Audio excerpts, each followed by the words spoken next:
اهلا، اليوم جبت لكم احسن طاكوس وآلة طاكوس بمقادير جد بسيطه تقدروا تدوزوا به سهره اليوم السبت مع عائلاتكم، وشي فيلم كيجي بنين ومعلك في المذاق. يا سلام. ندوزو للمقادير. غادي نصاوبوا الطاكوس ميكست كما كتشوفوا هنايا. قطعت صدر الدجاج ولا صدر بيبي اللي كان، المهم حطيته في طبسيل وزدت عليه الكفته. نتوما عينكم ميزانكم على حسب الاشخاص اللي كاينين معاكم. كما كتشوفوا انا درت الكميه اللي غادي تكفيني انا وعائلتي. انا هنايا زدت عليهم فص ديال الثوم على حسب نتوما، الا كتعجبكم الثومه ديروها، الا ما كتعجبكمش استغناو عنها ماشي مشكل. نديرو معلقه ديال الزبده حيتاش فهاد الزبده اللي غادي طيب. بالنسبه للعطريه هنايا درت شويه التحميره، شويه ديال الابزار، شويه ديال الخرقوم وشويه ديال الكمون. هذه هي العطريه اللي كنستعمل انا للطاكوس. بالنسبه للملح حسب الذوق. عندي هنايا دانون مسوس ضروري غادي نديرو في الطاكوس ديالنا حيتاش هو اللي كيعطي داك لوغو. هنايا درت 2 معالق صغار ونخلط الخليط ديالي حتى يتجانسوا المكونات مع بعضياتهم، يدخلوا في بعضياتهم. نخليهم 10 دقائق يرقد مزيان، ومن بعد انتما كيفاش كيولي كنحط المقله، كنوجد المقله وكنشعل النار. ما كندير لا زيت لا حتى شي حاجه حيتاش المكونات اللي فيه الزبده، فيه دانون المسوس، كيطيب غير في دوك المكونات كيجي بنين. يا سلام. كنخلي الحشوه طيب على نار مهيله. هنا كنهز 2 بصلات.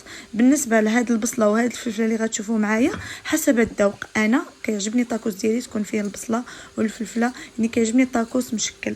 صافي هنايا كنقطع البصله وكنوجد الفلفله ديالي حتى هي كنقطعها بشكل دائري. كندير المقله ديالي كندير فيه البصله والفلفله كنخليهم يطيبوا. من بعد ما كطيب الحشوه كنزيد عليها 3 الفرماجات وكنخليهم يطيبوا مزيان. ممكن ديروا فرماج ديال الساندويتش ماشي مشكل في نوعيه الفرماج. هنايا صافي كنوجد الحشوه ديالي، كنمسح سطح العمل اللي غادي نخدم عليه. صافي هنايا كنجيب الخبز ديال الطورتيه او الخبز اللي معروف عليه بخبز طاكوس. كنجيب لاصوص اندلس ولا الجيريان، المهم اللي كان عندكم متواجد. الا ما كانوش هاد الجوج ممكن ديروا غير لاصوص مايونيز. صافي هنايا كنسرح لاصوص ديالنا وكندير الحشوه. كنبدا ندير الفرماج وكندير صدر الدجاج والكفته، وموراها كندير البصله والفلفله وكنطوي بهذه الطريقه اللي كتشوفوا معايا. المهم الطريقه الا بغيتوا الطريقه كيفاش ديروا الطوي والطاكوس انا غادي نوريها لكم ماشي مشكل. هكا كيجي الطاكوس ديالنا، كيجي صراحه الشكل ديالو زوين وصغير. هنايا غادي نوريكم الطريقه. هنايا الاول كندير لاصوص اندلس، كنسرحوا بهذه الطريقه اللي كتشوفوا معايا.